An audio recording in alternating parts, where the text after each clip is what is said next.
I have been married to Tom for 4 years, and we dated for 18 months before that.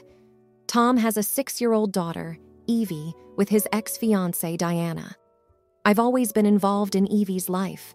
I stayed home from when she was 2 until she started kindergarten so she wouldn't have to spend all day in daycare. I'm the troop leader for her Girl Scouts, and I coached soccer and t-ball for the 1 year she was interested in sports. I only work part-time, and I'm always the one that stays home when she's sick or school is closed. Evie is like a daughter to me. Diana and I got along until Evie started to call me mommy 2 years ago. I did not ask her to do this, and when Tom and I asked about it, she said she loves me and wants me to be her mommy too. After that, Diana insisted that Evie needed to be in daycare 10-12 hours a day, so she wasn't home with me all day. Tom wouldn't put her in daycare, but Diana found one that would take her every other week and started her there immediately. Then she refused to let me talk to Evie at night. She used to call me before she put Evie to bed because apparently I was the only person that could sing her nighttime song right. But somehow it was my fault that Evie was crying at night and refusing to sleep. Then she stopped letting me talk to Evie at all on her weeks. Evie was a mess when Diana stopped letting her have any contact with me and barely let her talk to her dad on her weeks. She developed pretty severe separation anxiety from me and Tom and would only eat or sleep if we were holding her. Daycare was also very tough for her, and it was so bad that someone there called CPS on Diana. We got a child psychologist for Evie and managed to get primary custody. Diana has her every other weekend. Even though Diana doesn't have custody, we still make sure she's as involved in Evie's life as possible. They FaceTime a few times a week, and if Evie misses Diana, we try to set up a time to meet at the park or go out for ice cream. Evie recently started ballet and just had her recital last weekend. Diana made it very clear that I couldn't go because if I was there, she'd leave, and she wasn't missing her daughter's first dance recital. Tom actually sided with her this time and told me to stay home and that he'll send me pictures. I still went because Evie wanted me to be there, and I was not going to lie to her and take the fall when she wants to know why I'm not there. Diana got there early because she volunteered to help with hair and makeup, so Evie already knew that she was there. Diana came out and saw me sitting with Tom, and she told me I needed to go because Evie knew she was there and she would be crushed if she knew that she left. I told her Evie would be sad if I didn't show up, and even more upset when she finds out the reason I didn't come is because Mom didn't want me there. Diana ended up leaving after saying a few choice words and missed the entire thing. When Evie asked about it, I told her Diana wasn't feeling well. She was okay with that answer and seemed to forget about it after we took her out to eat and bought her a new toy to celebrate. She just got back from her weekend with Diana, and the first thing she said is that Diana told her that I made her leave and that she wasn't sick. Tom and I ended up telling her the truth, and now she's so upset. I wanted to know if I was the jerk for going to the recital. Now, for a few comments before the update. Comment 1. I don't understand why husband told you not to go. Stepdaughter wanted you there. You are, for all intents and purposes, the main caregiver for the child. Of course you should have been there. Sounds like Biomom is trying to drive a wedge between you. Comment 2. Not the idiot. It's a real shame Diana is harming her own relationship with Evie out of hurt spite. Hopefully she realizes what she's doing and who's really suffering for it before permanent damage is done to that relationship. Comment 3. Info. At what point did Tom and his ex-fiancée break up? According to your timeline, unless I'm misunderstanding it, Evie was 6-ish months old when you and Tom started dating. Now, for the update. One day, out of the blue, Diana reached out and asked to meet for coffee, just the two of us. I was nervous, but I agreed, hoping it was a step towards mending fences. During the meetup, Diana was different. She opened up about her struggles, her fears of being replaced, and how seeing Evie call me mommy had been a breaking point for her. It was the first time we truly communicated without our defenses up. I listened. And then, it was my turn. I shared my side, how much I loved Evie, and how I never intended to erase her role as her mother. It was an emotional exchange, with both of us shedding tears and reaching a new understanding. We made a pact that day to put Evie first, together. Diana apologized for the recital incident, saying she let her emotions cloud her judgment. She even asked if I'd forgive her, which I did without hesitation, knowing it was the best thing for Evie. Since then, things have slowly but steadily improved. Diana has eased up on the restrictions, and we've started to co-parent in a way that would have seemed impossible before. We've had family outings with all of us, and the tension has lifted substantially.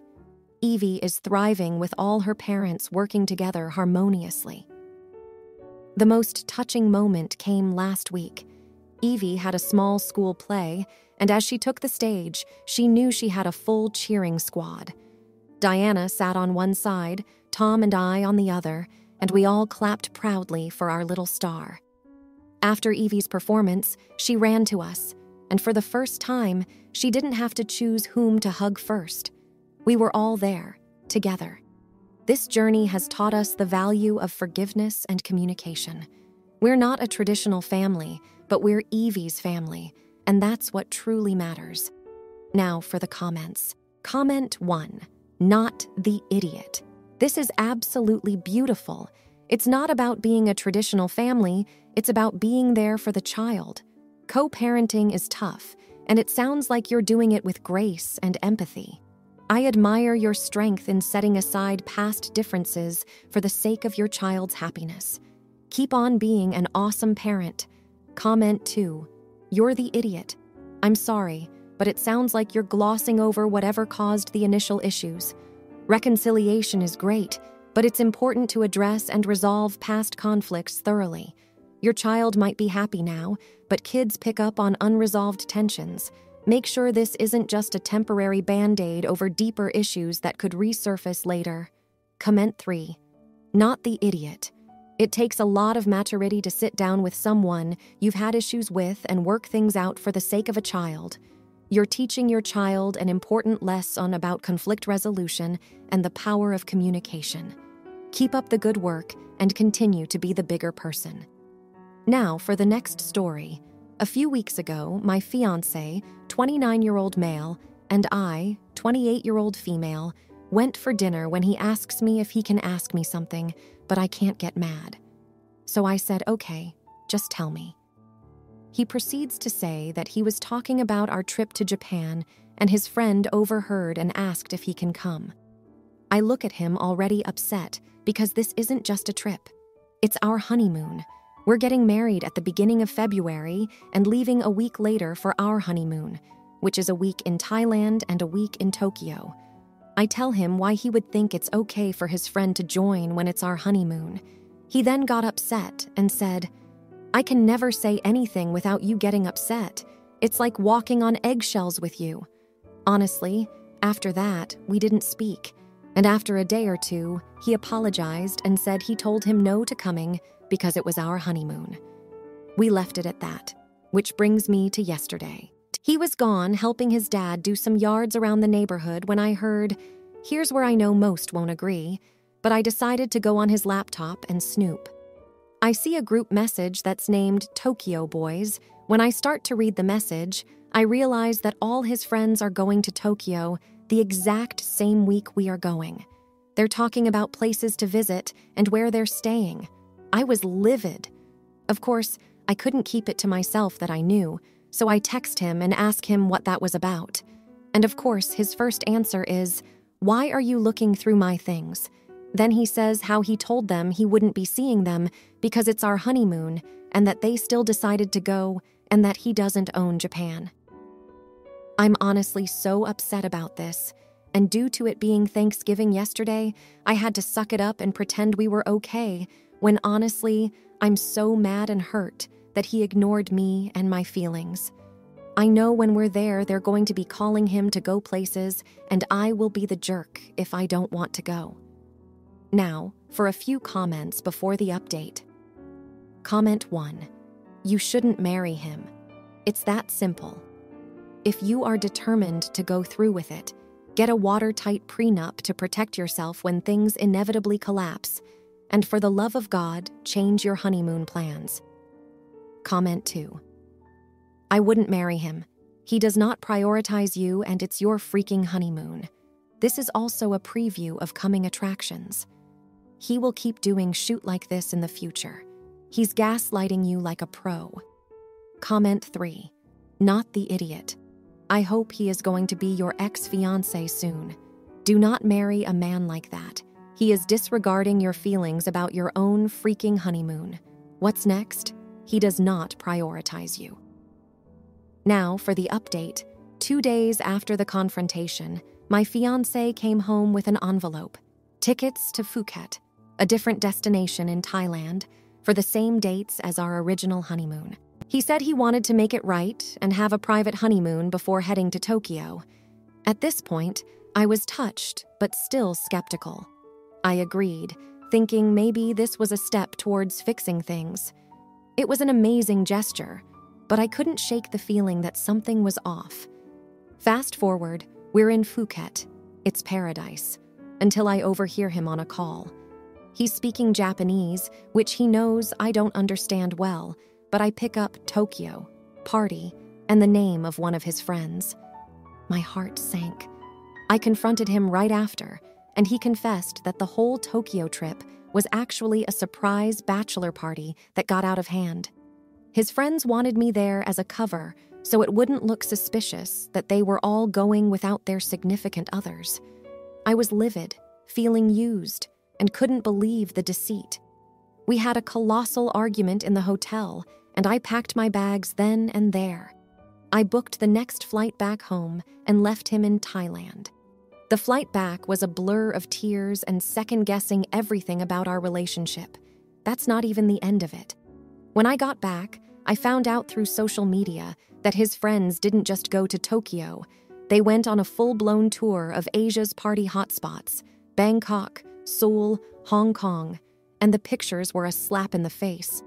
My fiancé, who stayed in Thailand, was trying to call me nonstop, but I was done. I moved out of our place and in with a friend. We're currently in talks about how to handle the breakup, as we share a lot of assets and our families are heavily involved. It's messy, there's a lot of hurt, and I'm still processing it all. I went from planning a wedding to untangling a life built together. There's a silver lining, though. I've received an outpouring of support from friends, family, and even strangers from the original post. I realized I'm not the asshole for wanting to be respected in my relationship. Right now, I'm focusing on healing and rebuilding. It's going to be a long road, but I'm surprisingly hopeful about the future. Now for the comments. Comment 1. Not the idiot. This was a massive betrayal of trust. Your fiancé used you as a cover for their own party plans. Who does that?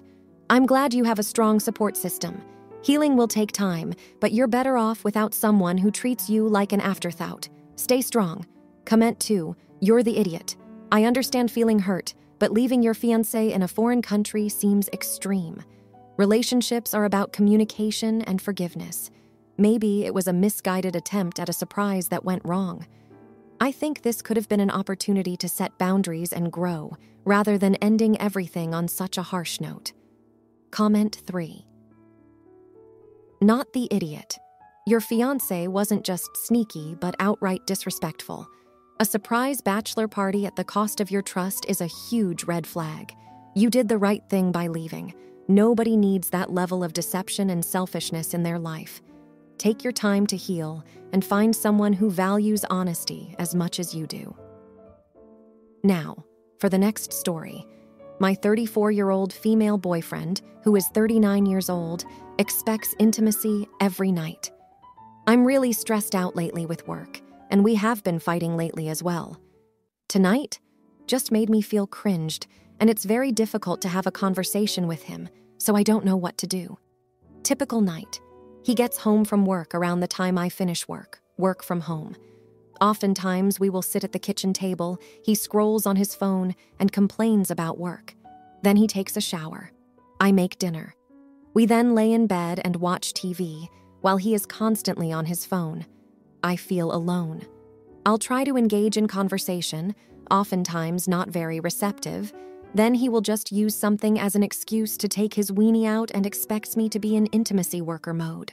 Tonight, he did it, and I was extremely giggly as I had a Zaza gummy, and he made a comment about, "Nothing about this is sexy right now." I asked if he could stand up because my neck has been ending the life of me, and he said, "Only for 2 minutes." Then when he did stand up, he hammered on my face for a good 5 to 7 minutes. Once we moved to the bed, he continued to have intimacy with me super hard right away. He was moving up onto the bed with me and put his hands around my head, and I just went, "Shh," to signal to him to slow down a bit as he was getting carried away, and sometimes really jerks me around in the process. He stopped immediately, stared at me, said he didn't like what I said, basically, and left the room. Not a single kiss was shared in that whole interaction, and he basically went right to bed after that. I have never left the room during intimacy because of stuff he has said that's bothered me. He has a bunch of times and knows it bothers me. The other day, he was fooling around with me. He does give me attention too, but it's definitely like a 75-25 split, and tried to get me to do oral but in the weirdest position, and I just said, "This isn't comfortable for me." I didn't say it in any other way I could muster with a weenie being thrust into my face repeatedly.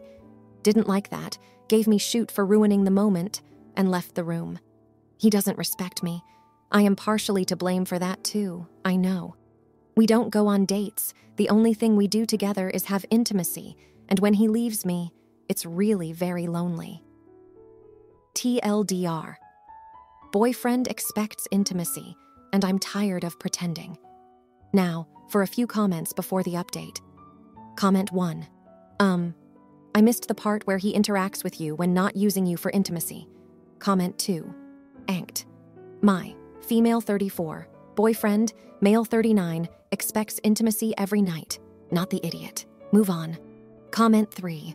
There's a word for someone forcing unwanted intimacy on you. Now, for the update. Last month, things took a turn for the worse. I had hoped sharing my feelings might lead to change, but the pattern continued. I was coming home exhausted, trying to find the energy to fix us, but the cycle was unbreakable. Our fights grew more intense, words sharper, the air heavier. Then it happened. I got a call from my sister. Our mom had suffered a stroke. I was shattered. Rushing to the hospital, all I could think of was her. When I finally got home late that night, drained from crying and decisions about medical care, he was there on the couch, scrolling through his phone. I needed him, and he didn't even look up. I told him about Mom, my voice barely a whisper, and he just nodded, mumbling something about having to get up early. The weeks that followed were a blur of hospital visits and work. Mom wasn't getting better, and my spirit was breaking. I barely slept, and when I did, it was alone. He stopped expecting intimacy every night, but not out of understanding. He just stopped touching me altogether, stopped asking how I was or how Mom was doing. The silence grew louder than any argument we ever had. I felt invisible, my pain and inconvenience. I'd come home to find him watching TV, the same routine but without the pretense of a relationship. One evening, I tried to talk to him about everything, about us, about how lost I felt. He didn't look away from the screen as he told me, "You're always so negative these days." The day I lost Mom was the worst day of my life.